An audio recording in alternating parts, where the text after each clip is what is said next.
ng upuan. Mga tao'y nagdurusa at nakabaon sa utang. Tayo'y magsama-sama, tumayo at lumaban. Nilaban ng hustisya para sa kinabukasan. At ito ang inyong tandaan.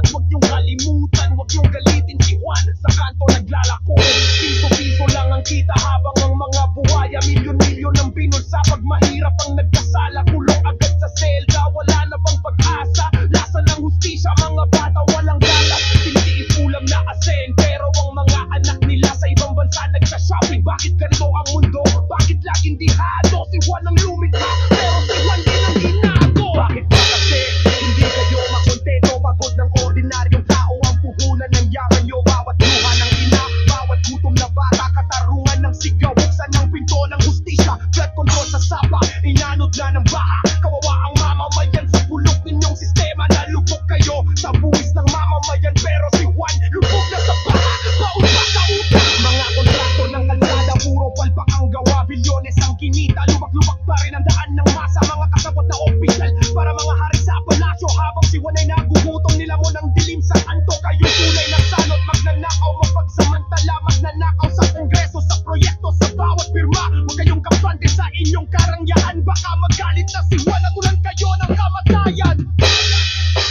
Huwag mong galitin si Juan, baka magising sa laban. Kung siya'y para sa mayaman, mahirap laging talunan. Matagal ang tingin, pero oras ko na bayaran. Huwag sanang hintayin, kamatayan ang atol sa'yo ni Juan.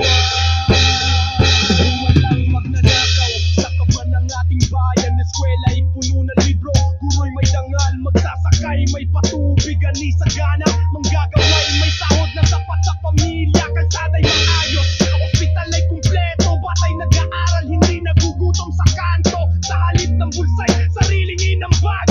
Yaman ng bansay, sa tao na ilatag. Kung walas ka ng korupsyon at gobyerno ay tapat, servisyo'y mabilis, bawat tao'y may sapat. Kabataan may pag-asa,